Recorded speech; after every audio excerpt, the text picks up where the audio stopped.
Good afternoon, Ma'am Ai. We are Group 1 and we are representing the Chapter 5. What is listening?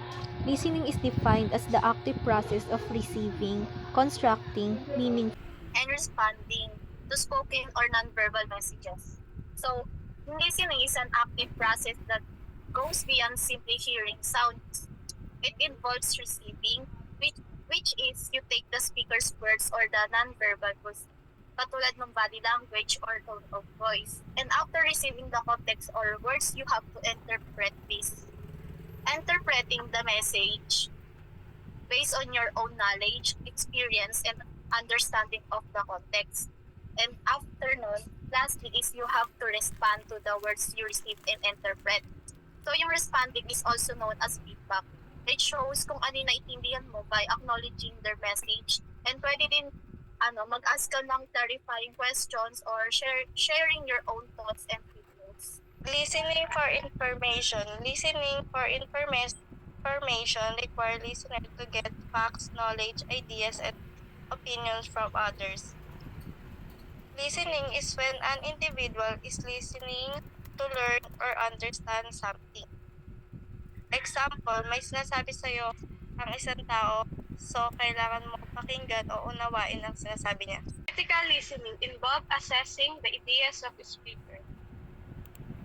Sa critical listening, layunin mo hindi lang tanggapin ang naririnig, kundi suriin at unawain ito ng mas malalim upang magkaroon ng mas matalinong opinion at desisyon.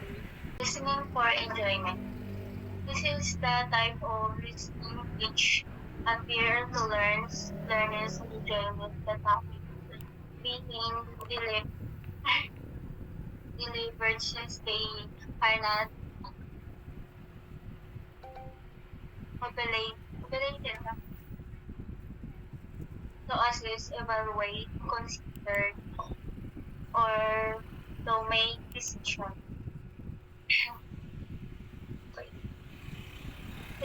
It's a way of experience or of sounds, music, conversation, and iba pang forms of audio na may purpose of pleasure and pagpapahinga rather than pagsusuri or pag-aaral. So ano nga bang pinagkaiba ng listening and hearing? So sa hearing is a passive process. It's the physical act of sound waves reaching your ears. Ano nga bang pinagkaiba ng listening and hearing?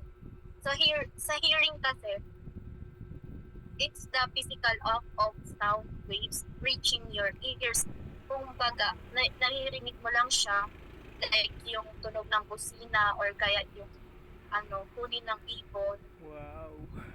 Pero hindi mo talaga siya pinapakinggan. Basta lang dumaan sa tenga mo. Sa listening naman is an active process.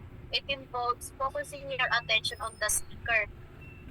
Bukod sa pag-focus dun sa voice ng speaker, ine-interpret mo yung message niya, and also nagre-respond ka dun sa kung ano naiintindihan mo dun sa context na binibigay ng speaker.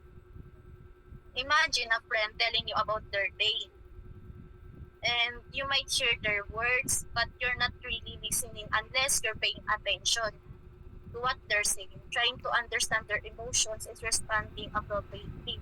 So, minsan kapag kausap natin yung kaibigan natin, pinapakinggan lang natin, but hindi natin iniintindi yung yung sinasabi niya or yung gusto niyang itarating. Pinapakinggan lang natin, but hindi natin siya iniintindi.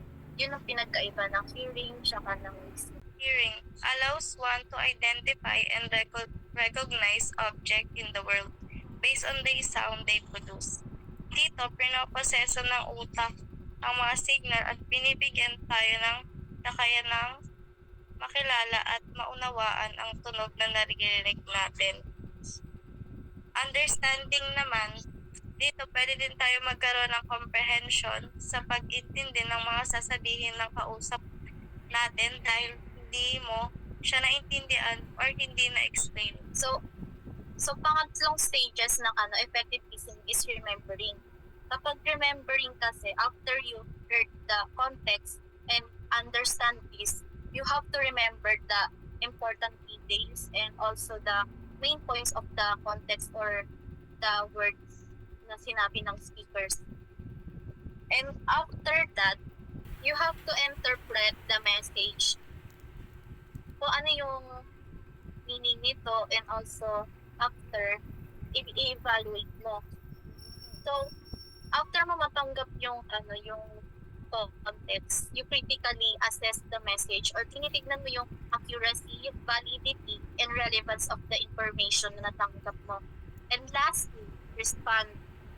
Sabi ko nga kanina, respond is also known as feedback.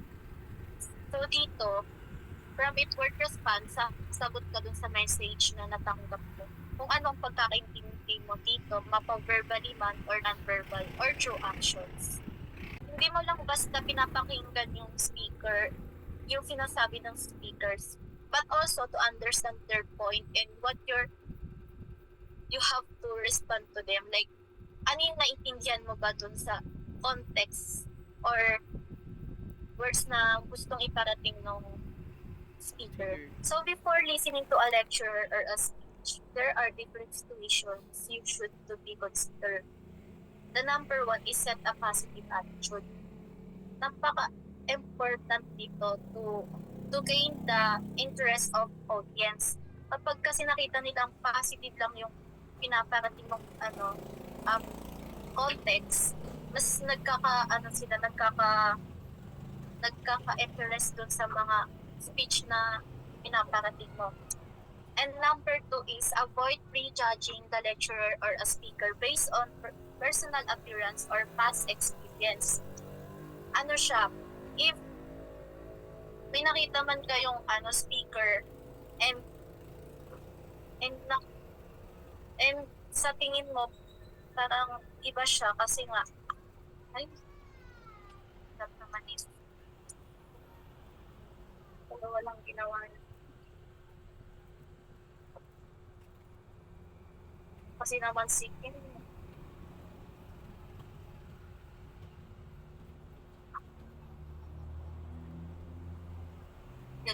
Listen attentively to the content, not to the errors committed by the speaker. Okay, number two. So number two, avoid prejudging the lecturer or a speaker based on personal appearance or past experience. I-avoid natin i-judge yung speaker about their personal appearance. Like, kapag nakita mo ang niya na mandukit niya na or something na parang mahirap siya dahil sa pananamit niya or what, i-avoid natin siyang i-judge. Malay nyo, lang siya, like, naging hassle lang yung pagpunta niya dun sa sa event na yon, then nagkataon na ganun yung then bigla mo na lang ginudge. It's not necessary to judge the speaker naman. And also, kapag nag-share siya ng past experience niya, hindi dapat natin gawing yung dahilan para i-judge siya kasi lahat naman tayo nagkakamali. Like, Gusto ko hindi. we have different mistakes na nagagawa sa life natin. And doon naman sa pagkakamali na sinashare ng speaker, minsan doon pa tayo natututo. And number three is listen attentively to the content, not to the errors committed by the speaker. So, like us, we're not perfect.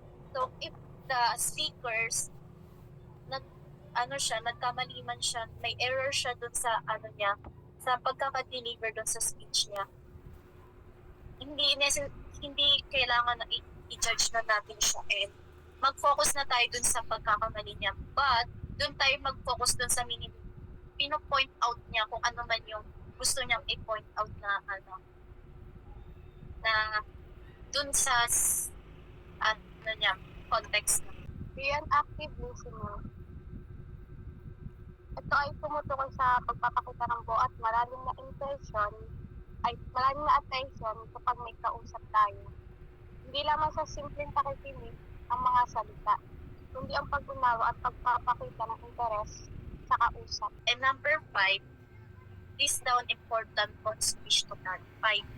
So, hindi lang basta ikaw makikinig dun sa sa event na yun. So, kung may gusto kang itanong, gusto mong i-clarify, pwede ka nang mag-ask ng question dun sa speakers. So, maintindihan mo ng maayos kung ano man yung context na gusto niyang ipaliwanag.